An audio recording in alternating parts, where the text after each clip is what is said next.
Hey everyone, it's Cosomut. I'm back doing the Invincible Iron Man playvids. I can't really remember what I was doing last time because I've been busy trying to fiddle around with how to get this thing to record properly. Thought I'd get this one up and going because yeah, I realised it's been a while since I last put a video up, and I do apologise about that. It's just I've been putting up with other stuff in my life, but when I sort things out in the next week or so, I'm gonna actually get back into doing these. So yeah, just giving a brief summary about that. Also doesn't help that, you know, well, you don't really know if you're overseas, but at the moment it's the middle of summer over here in Australia, and it's been ridiculously hot. I don't know what it'd be like in Fahrenheit, but about 2 weeks ago I actually ended up passing out and going to hospital because it was about 45 degrees Celsius on that day, and I was foolish enough to actually neglect to hydrate or anything during the day, so it's partially my fault. Yeah, anyway, I've been going alright since I started playing this level.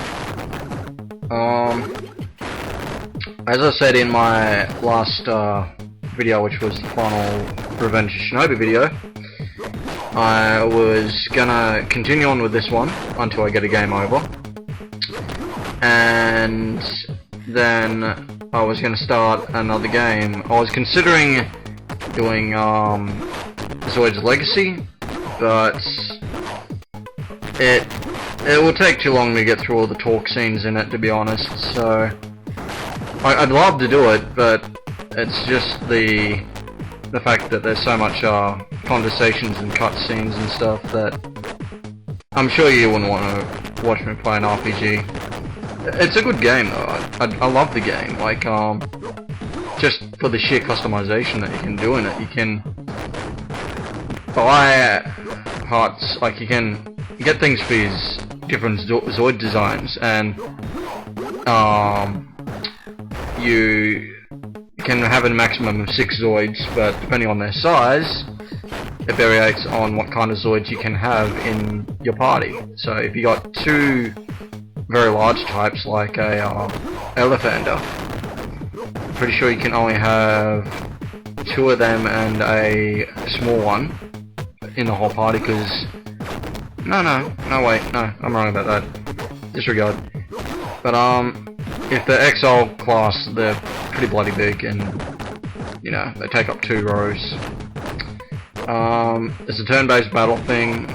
So yeah, if you get a chance to, and you got a Game Boy Advance or find it online or whatever, not that I'm actually encouraging the second, but if you can find yourself a legit copy of it,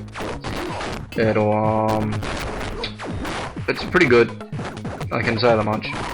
Especially if you're a fan, because it's got virtually all the characters from the different series through it.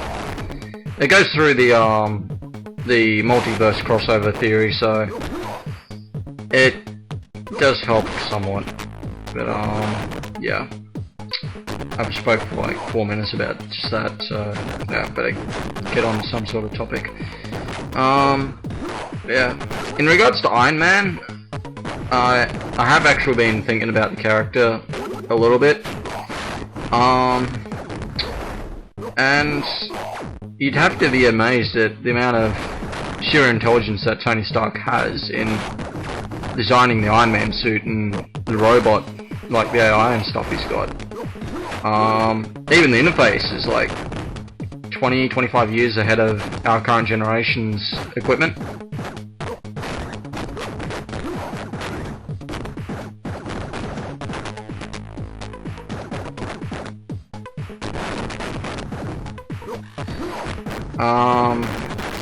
Like we've had flight equipment before, and I just died. Like we had flight equipment before, like jetpacks and stuff, but they're not too sound. I can't exactly quote for top secret gear though, but they might have an operational one. And even just all the aeronautical science that he'd have to know in learning how to fly the thing properly. So he'd have to be pretty damn intelligent to have all the stuff made precisely the way he wanted it, and to work completely optional as well, which I think is why he keeps upgrading the suit, because he keeps finding bugs. To be honest, I'm not much of a Marvel fan, I'm more of a DC, because I like Batman. But in DC that's about it that I like. It's just Batman has a huge part of my life, and I've just loved the film and the animated series. Not too keen on any of the newer ones because they kind of screwed him up, but yeah. If I were to say that in a match between Iron Man and Batman though, I'd have to say that Iron Man would win. Just mainly for the fact that he seems more scientifically minded than what Batman does. Like, Batman got most of his equipment and stuff from his father's company, which he retrofitted into the Batman gear. But unlike Iron Man actually made everything by hand, originally. And then, when he actually had the machinations and stuff, what's there, he was able to have everything made on a production line. And to do it all himself, it's bloody incredible, you know.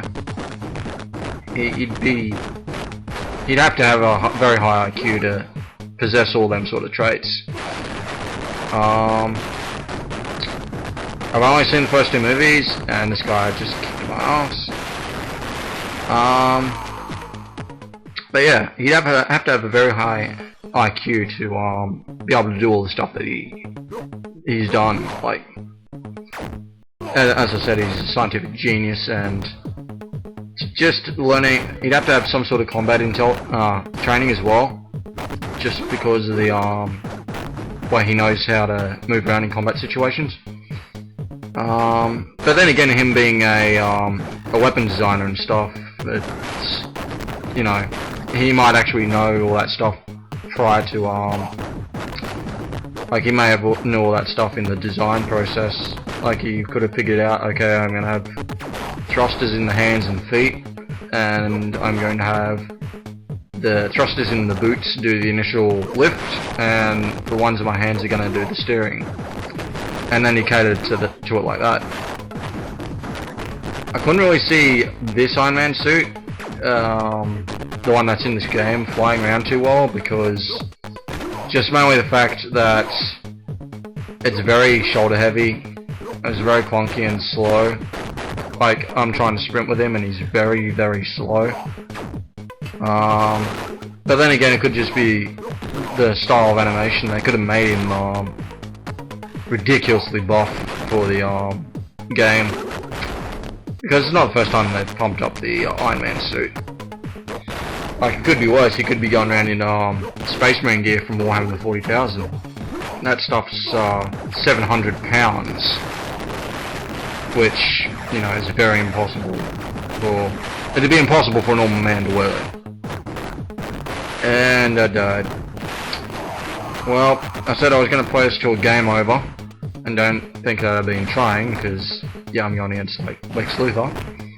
I don't know what game I'm going to play next, but I will let you know. This is Cosomut playing Invincible Iron Man.